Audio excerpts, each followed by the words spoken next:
నమస్కారం శ్రోతలకు. తెలుగు ప్రజలకు కొత్త సంవత్సరానికి ఆరంభాన్ని సూచించే పవిత్రమైన పండుగ ఉగాది. ప్రతి సంవత్సరం వసంతఋతువు ప్రారంభంలో వచ్చే ఈ పండుగను తెలుగువారు ఎంతో ఆనందంగా మరియు భక్తిశ్రద్ధలతో జరుపుకుంటారు. 2026 సంవత్సరంలో ఉగాది పండుగ మార్చి 19 గురువారం రోజున జరుపుకుంటున్నాము. ఈ కొత్త సంవత్సరం పేరు శ్రీ పరాభవనామ సంవత్సరం.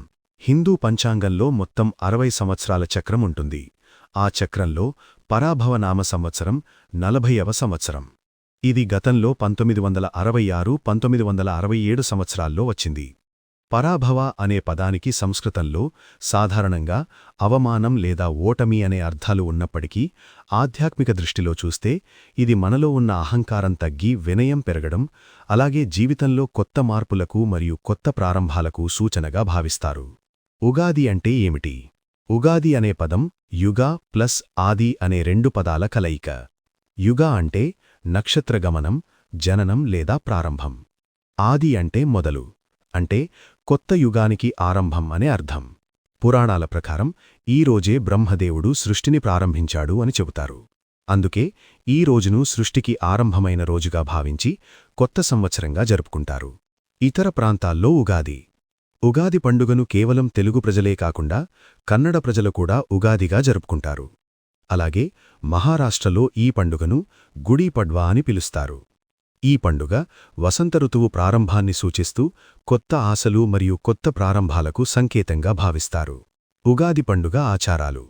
ఉగాది రోజున ఎంతో శుభంగా భావించే అనేక సాంప్రదాయాలను పాటిస్తారు.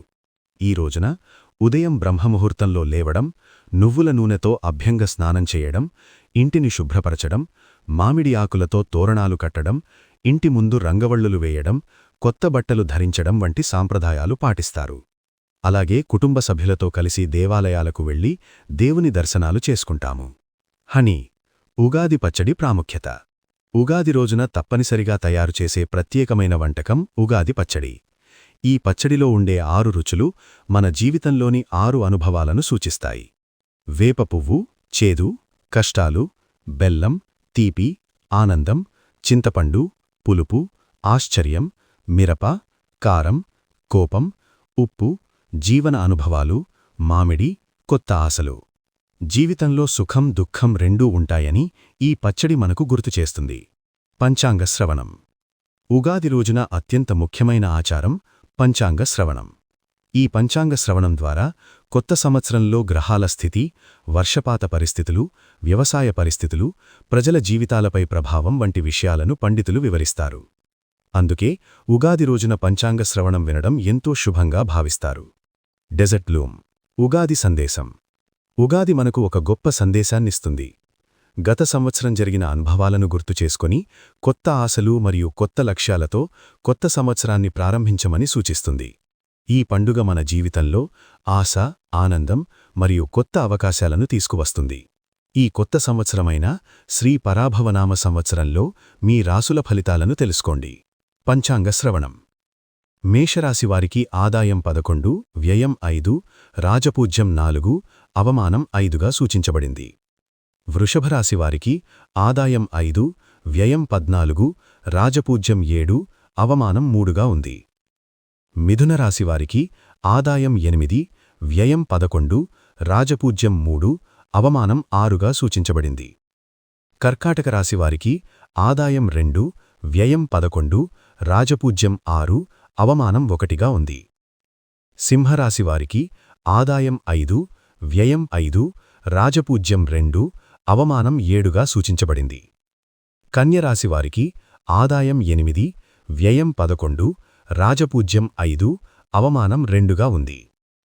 తులారాశివారికి ఆదాయం 5, వ్యయం 14, రాజపూజ్యం 1, అవమానం 6గా సూచించబడింది. వృశ్చిక రాశివారికి ఆదాయం 11, వ్యయం 5, రాజపూజ్యం 4, అవమానం 5గా ఉంది. ధనస్సు రాశివారికి ఆదాయం 14, వ్యయం 11, రాజపూజ్యం 7, అవమానం 3గా సూచించబడింది. మకర రాశివారికి ఆదాయం 2, వ్యయం 8, రాజపూజ్యం 3, అవమానం 6గా ఉంది. కుంభరాశివారికి ఆదాయం 2, వ్యయం 8, రాజపూజ్యం 6, అవమానం 1గా ఉంది. మీనరాశివారికి ఆదాయం 14, వ్యయం 11, రాజపూజ్యం 2, అవమానం 7గా ఉంది. పంచాంగ శ్రవణం సమాప్తము. మీ అందరి జీవితాల్లో ఆరోగ్యం, ఆనందం, సంపద మరియు విజయాలు పుష్కలంగా కలగాలని మనస్ఫూర్తిగా కోరుకుంటున్నాము. మీకు మరియు మీ కుటుంబ సభ్యులకు హృదయపూర్వక ఉగాది శుభాకాంక్షలు. ధన్యవాదాలు.